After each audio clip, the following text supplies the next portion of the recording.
Hello, TCI and Jonathan's Refuge, all of our faithful followers from around the globe.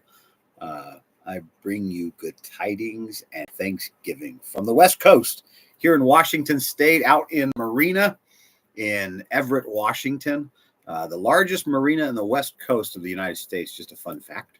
And it's being transformed into an amazing place, new buildings and all kinds of exciting things in the wharf and the marina.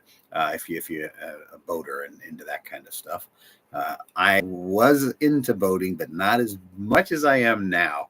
But it's because we use it in our ministry to take people out and take them on a water therapy. We have kayaks and all kinds of paddle boards, and we can take the men from the refuge and people from our church, and we can go out into these outings as a group and have all the ability to have all the stuff and the people who are able to take us there and make sure they're licensed to get our people to and from in safe ways. And we use the boating world now as in a way of therapy and able to have meetings on it and counsel people. So it's exciting. So it's an old boat. It's from 1982, but she's a beauty to all of us who take advantage of enjoying it. So I'm coming to you from the marina.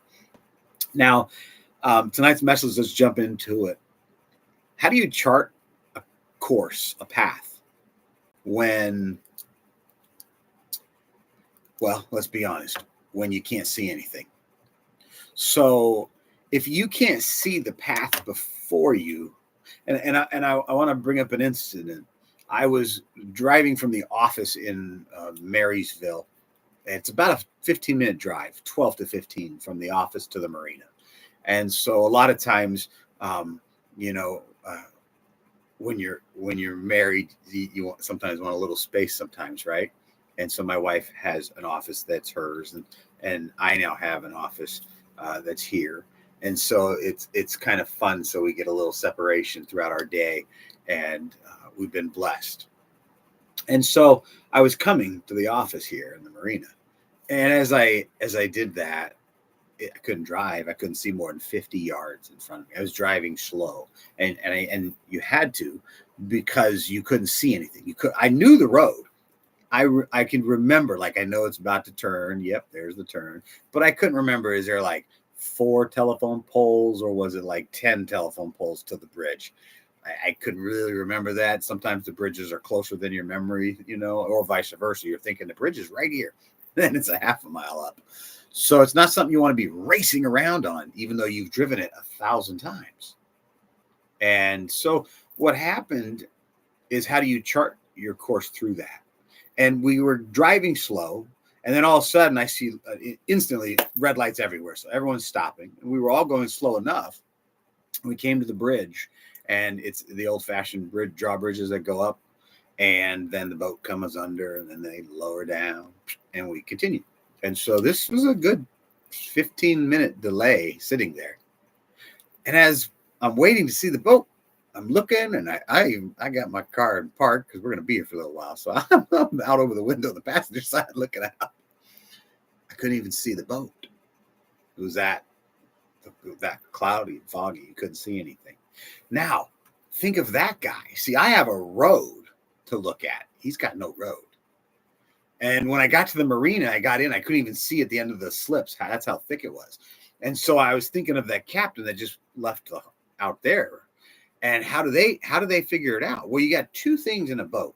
One of them is your like a GPS Garmin, for those that know what Garmins are. It's like the thing you have on your GPS on your car. When you type in, hey, I want to go to my uncle's house, type in an address, hit go, boop, Google will drive you there, right? Or tell you how to get there.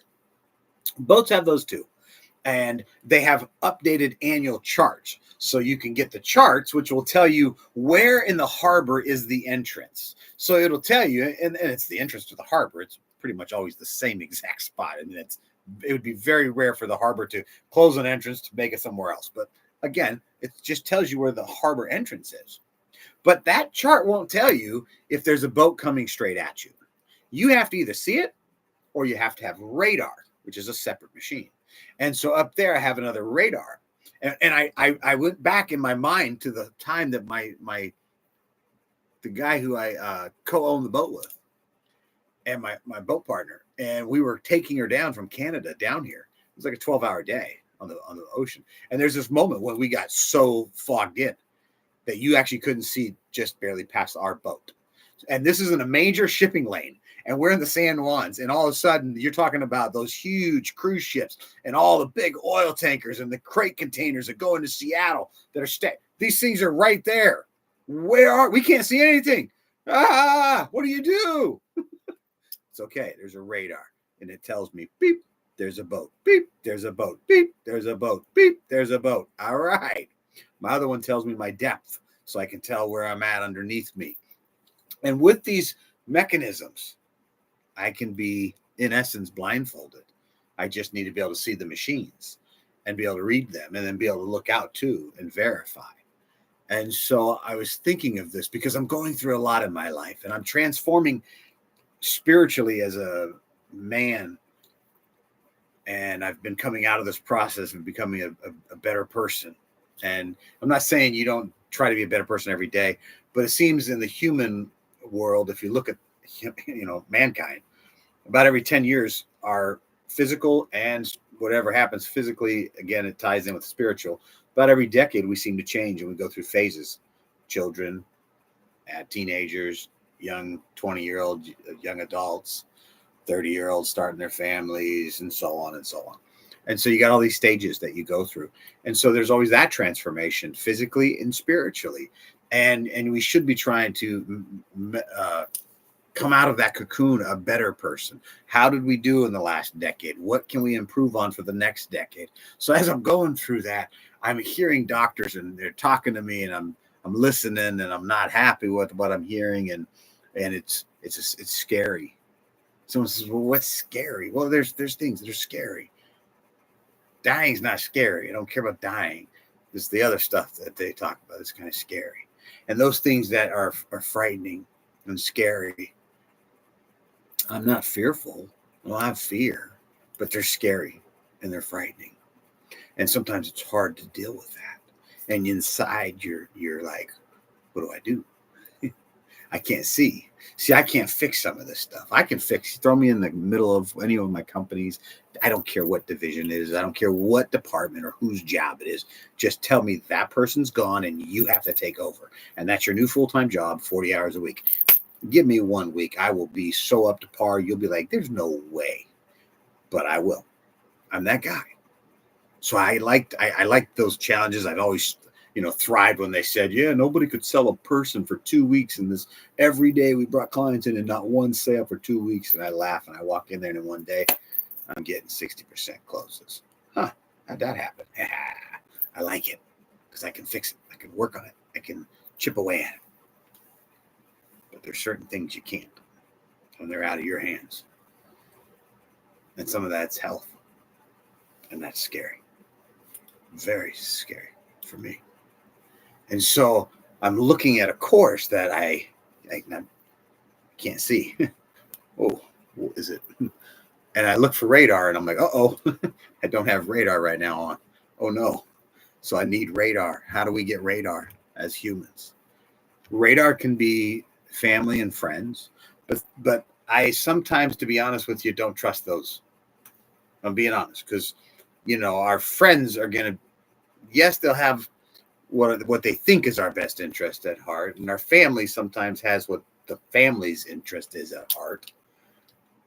But I've found that mentors, if you have a good mentor, they have no skin in the game. And sometimes they're going to tell you that, yeah, that painful thing that over here you don't want to try to do, you need to do that because that is the only way you're going to learn. Sometimes they know that the only way you're going to figure out how to not fail is to finally fail. And you know how hard it is to know that one of the people that you're mentoring is about to fail. And if you don't let them fail, they're never going to succeed in life ultimately. And they'll always just be failing and failing and failing. Those things are very hard, but a good mentor, or like I said, family and friends can sometimes fill those roles, but that can be radar. That's one source of a radar that can detect objects coming at you, specifically the mentor, because they've been there. So if you get a good mentor, a good bishop, a good pastor in your life that's been around and that's been seasoned, and that's been through wars, and that's been through peace times, and has traveled the mountains and the highs and down in the valleys and the lows. It's got a lot of scars on their back and a lot of broken bones on the way. But they're still on that journey, and they're still climbing. Now they can look at you and say, okay, here's the thing. Look right here. See this ridge? When you get to this ridge, life's going to change real quick. And you're going to take a slip, and it's going to seem like you're falling to your death, but just hang on to that right side, and then whoop. And when you talk to people in the mountaineering world, that's what happens. They're like, okay, you're going to get to this ridge, and man, I can't tell you what the wind's going to be doing. It could be, I mean, if it's coming in from the east, it can actually sweep you off the mountain. But if you're blessed that day and it's coming in from more of a southwest, man, you're going to be able to do it. So it's talking to people who have walked that path. Another radar is God. Listen to God. Close your eyes. Close up the noise around you. I can hear a heater in the background here on the boat. I can hear the sails of the boats around me, chinging and clanging in the background. I can start to hear my heartbeat. Sit in that place for 10 minutes a day and do that 3 times a day. And you'll hear God, and you'll get another source of radar. And in my opinion, it's the greatest radar you got.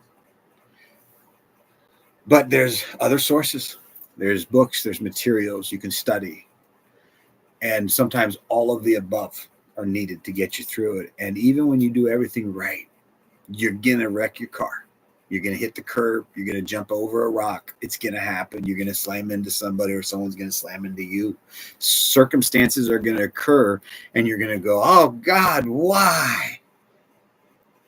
That's one way you can do it. Or you're going to go, okay, that's horrible what just happened, but we got this. We've got to get ourselves back on track. We've got to continue to transform ourselves in a positive way in life. We might not be able to see. We don't know. Are we walking off a cliff or not? We need to slow it down maybe, because we need to not be speeding up. That would be wise to do. So we, instead of just, stopping and getting hit and smashed up, we're going to keep moving, but slowly and cautiously. Okay.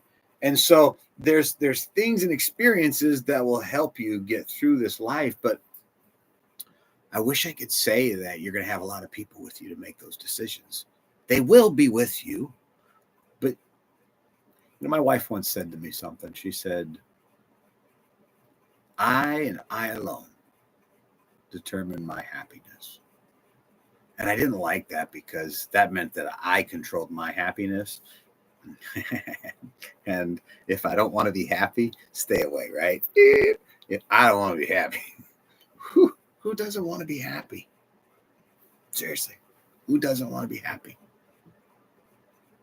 But yet sometimes myself, I still allow myself to not be as happy.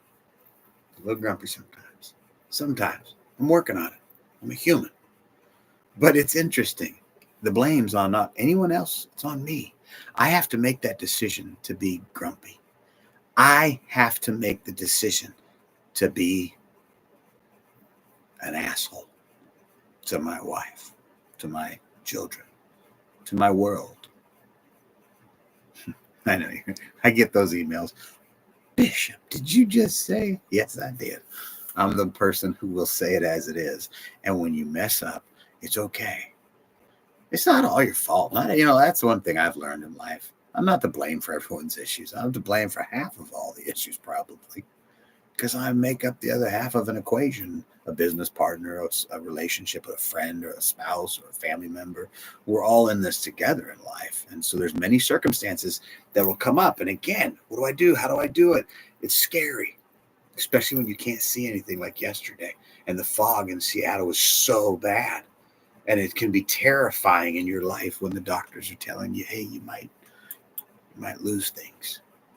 I got this thing in my eye going on over here in my left eye. I'm seeing these weird diamond shapes. Nothing over here.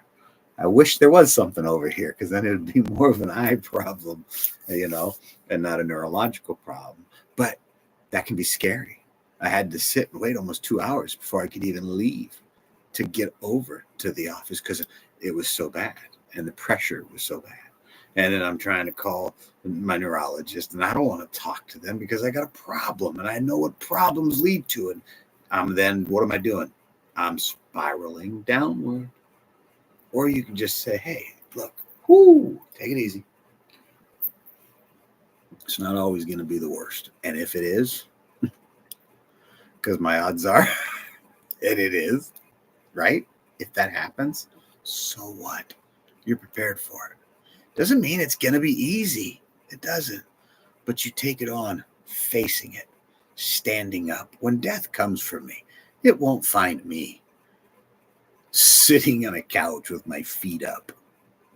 It's going to catch me moving and grooving and shaking and baking until the day I stop. Face it. Look at it with a smile. Greet it and say hello, because it's the next step in your life, in the journey, because there is a beyond this physical realm.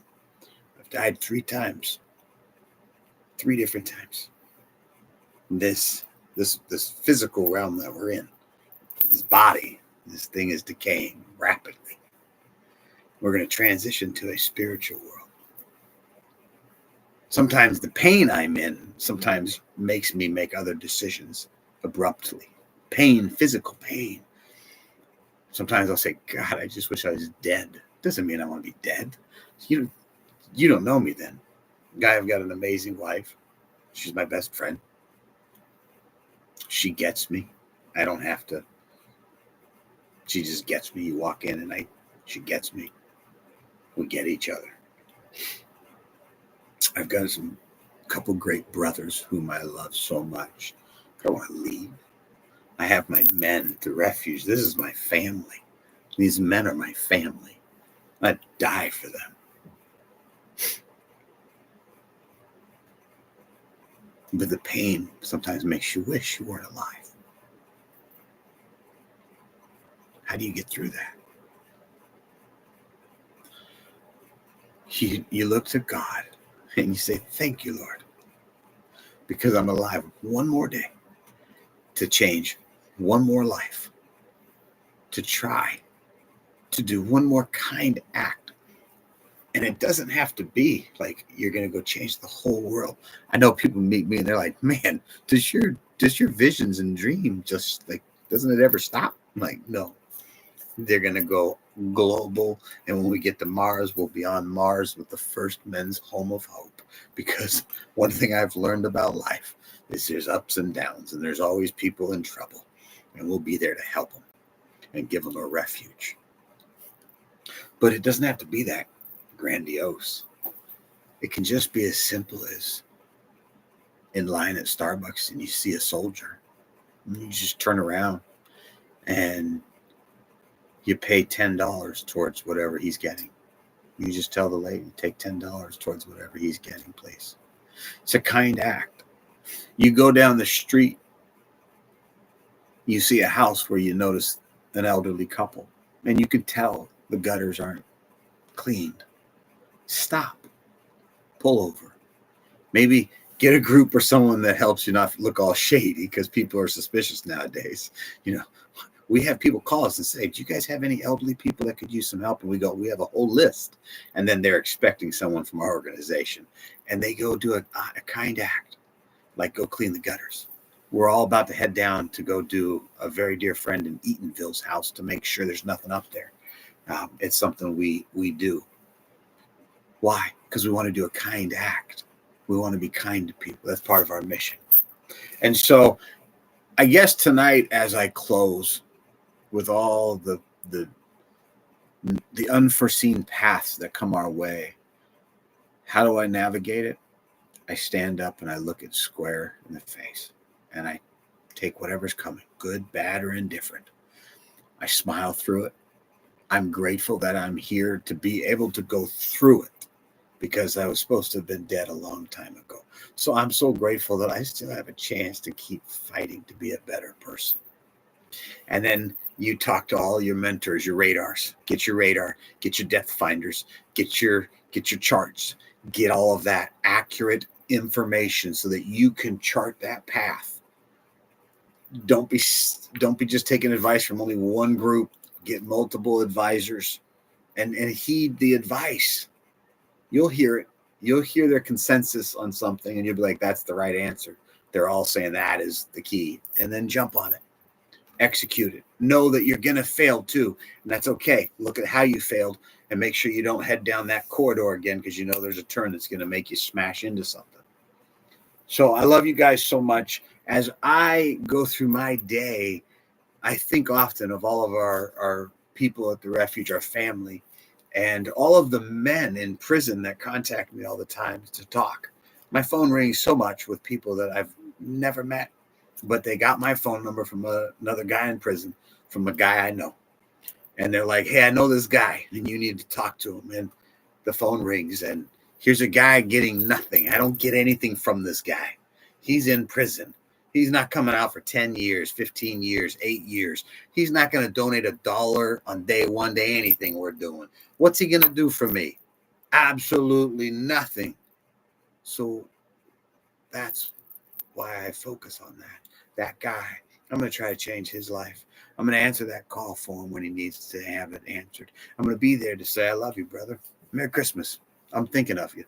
And I'm going to put his name down in a book and I'm going to send him a Christmas card. No money, just a Christmas card. And I'm going to handwrite a message to him. And it's going to make that man feel so special.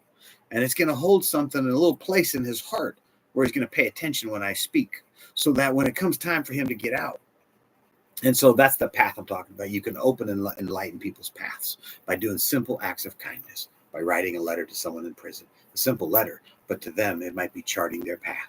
So let's go out there and be kind this week. I love you guys. Happy Thanksgiving. I hope you saw the message last week that was posted on our Facebook page, I believe, because we had to do it from the Facebook page. So if you haven't seen it, it was with myself here actually on the boat at night with two amazing friends of mine, Mike Martinez and Cameron McGann.